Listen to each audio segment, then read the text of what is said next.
Dans cette seconde partie, nous allons maintenant parler des drames et des séries policières. On dirait que son état rejoint celui de sa chronique. Critique.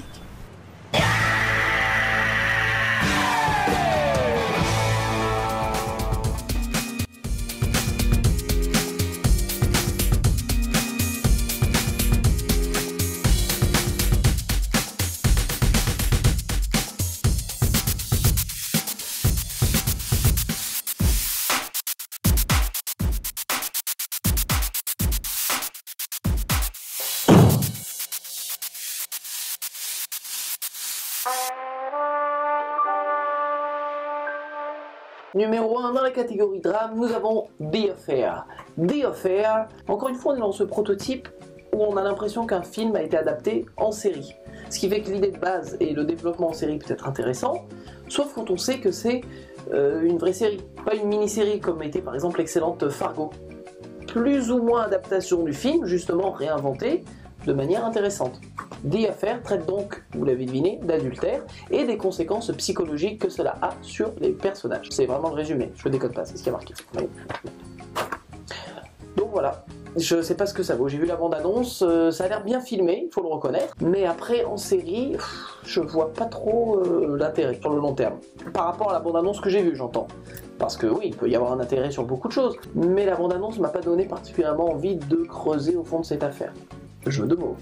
Ensuite, nous avons dans la catégorie drama, mais aussi un peu fantastique, mais aussi un peu policier. Mais bon, c'est très difficile de mettre dans des catégories les séries américaines, certaines d'entre elles en tout cas.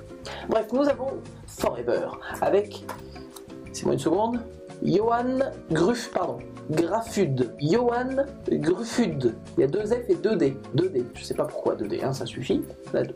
Forever avec Johan Gruffudd est une sorte de Sherlock Holmes, version fantastique. Je m'explique. Johan Gruffudd joue le docteur Henry Morgan, quelqu'un qui, en 1700 ou 1800 quelque chose, était sur un bateau, a été jeté pour se noyer, et depuis ce jour-là, il revient à la vie à chaque fois. Il se fait tuer, mais revient à la vie en sortant de l'eau dans l'East River, je crois. Et il travaille comme coroner, c'est-à-dire donc il fait des autopsies sur les cadavres de la police. Est-ce que vous voyez où je veux en venir ? Oui, il va aider une jeune femme flic qui essaye de résoudre des enquêtes. Alors l'avantage c'est que cette fois-ci ils nous ont pas joué le coup du spécialiste, parce que ça va un peu, mais bon, faut pas trop développer non plus. C'est quelqu'un qui travaille dans la police, donc c'est toujours mieux. Mais dès la première scène, je l'ai vu. Il y a ce côté très Sherlock Holmesque du mec qui vit depuis longtemps et qui donc voit les détails des gens. Alors on sait pas si c'est son sens du détail ou si c'est juste le fait qu'il a vécu depuis longtemps, ou un peu des deux, qui construit le personnage, mais en tout cas c'est là. Forever va donc fonctionner sur le principe de la série Formule, jusqu'à ce qu'on développe progressivement l'intrigue principale. Pourquoi est-ce qu'il est immortel? Quelles sont ses habilités particulières? Est-ce qu'il y en a d'autres comme lui? Est-ce que ça vaut la peine? Au regard du pilote, je dis que c'est pas mauvais. C'est pas extraordinaire, mais c'est pas mauvais non plus. C'est le genre de série qui peut facilement s'étaler dans le temps s'ils maintiennent une certaine qualité. Donc je pense que ça va durer un moment. Si The Mentalist a duré, si Castle a duré, si les experts ont duré, vous m'avez compris, il n'y a pas de raison que Forever ne dure pas. Cherche un mot. Vient ensuite Grace Point. Grace Point, ça va être très simple en fait, je vais vous la faire courte, c'est le remake de Broadchurch, la série anglaise avec David Tennant. Grace Point est donc avec des nouveaux acteurs, enfin non, il y a David Tennant aussi dedans. Donc il reprend son rôle en fait. Ça doit être intéressant en tant qu'acteur de jouer exactement la même chose dans une autre série qui est exactement la même chose.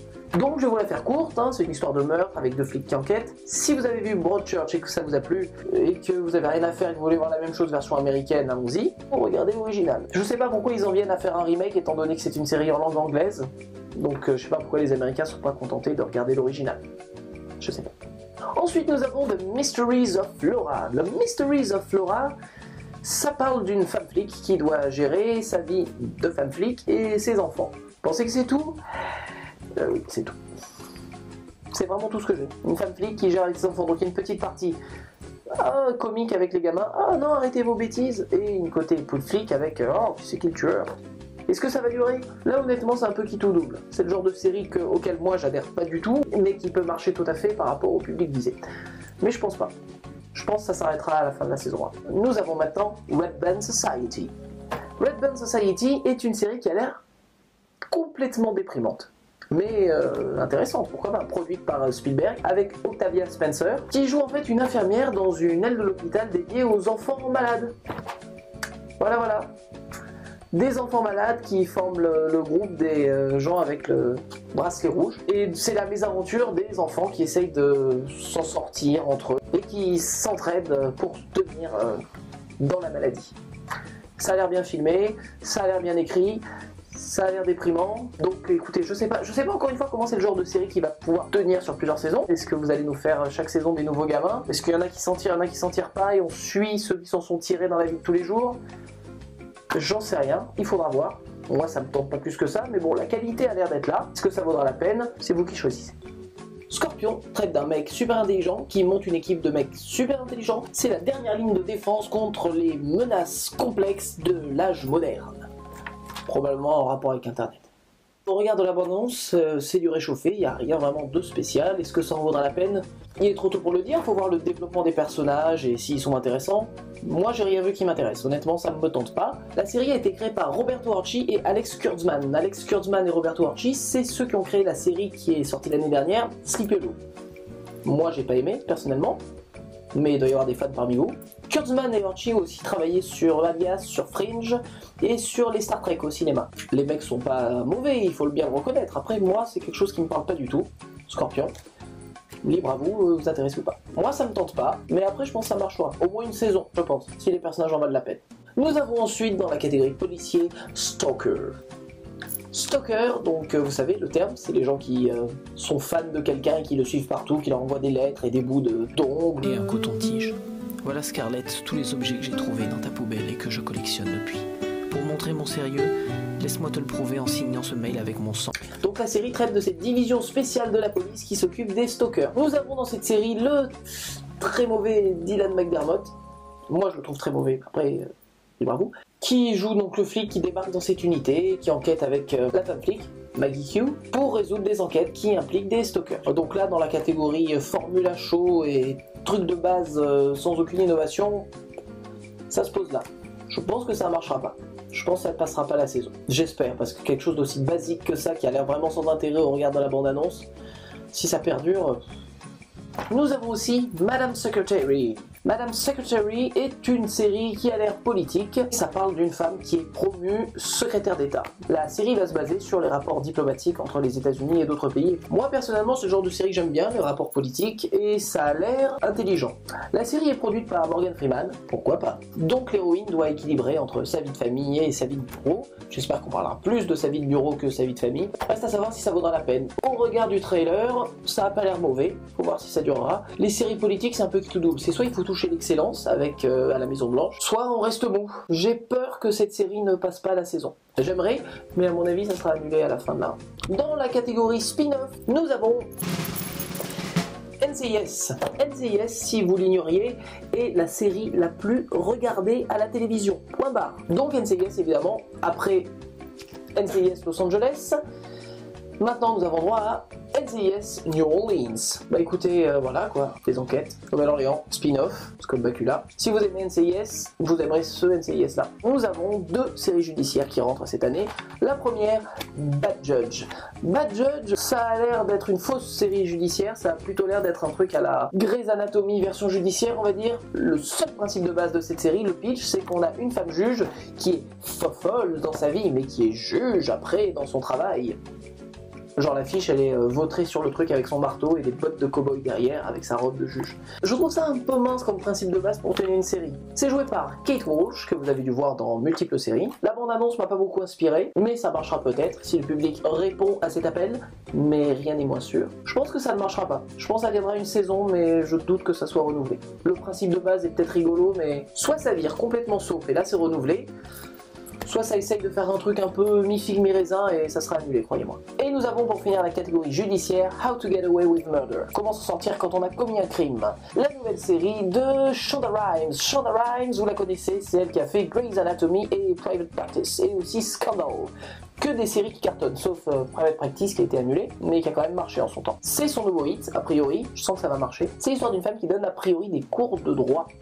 et qui forme ses élèves à bien organiser un procès et à pouvoir prouver ou pas que quelqu'un a commis un meurtre. Ça a l'air intéressant le principe du on voit le cours et après les élèves sont impliqués dans le procès sur laquelle la prof est engagée en tant qu'avocate ou procureur, je ne sais pas trop. L'idée a l'air assez intéressante et ça peut marcher si la série évite de trop basculer dans le soap, parce que Shonda Rhimes a quand même pas mal tendance à faire. Mais je prédis que ça va cartonner, qu'on aura au moins une deuxième saison facile. Je prédis même ce qu'on appelle un early renewal, c'est-à-dire que la série sera renouvelée pour une saison 2 à mi-parcours de la saison 1. Je sens que ça va bien marcher. Ça n'a pas l'air mauvais sur le papier. Faut voir ce que ça donne en vrai, mais ça n'a pas l'air beau. Et pour finir avec les dramas et les policiers, nous avons State of Affairs. On a commencé par Affairs, maintenant on finit sur State of Affairs. State of Affairs, c'est une série avec Katherine Heigl que vous avez vu dans Grey's Anatomy. Elle joue une représentante de la CIA qui travaille avec le président pour résoudre des crises internationales. Au regard de la bande-annonce, ça a l'air quelque chose qui veut être politique mais qui ne l'est pas particulièrement, ou qui a l'air mauvais simplement. La série a été créée par les gens qui ont fait Castle et The Blacklist, donc je sais pas trop ce que ça va vouloir honnêtement. Moi ça me tente pas du tout, je pense pas que ça va être génial. Je pense que ça marchera une saison mais je suis pas sûr que ça soit renouvelé. Et voilà, c'est tout pour aujourd'hui. On a fait les dramas, les policiers, on a fait les comédies. Ça ira pour cette fois-ci. À la semaine prochaine.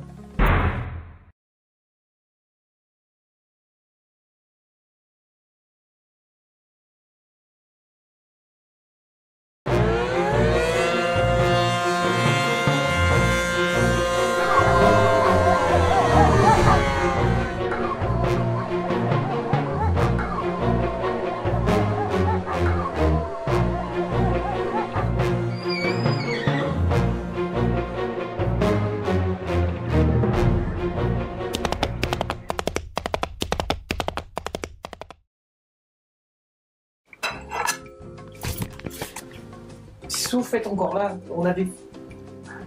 Il m'en manque? Non, j'ai... Bon d'accord, j'ai peut-être oublié les super-héros. Tant pour moi.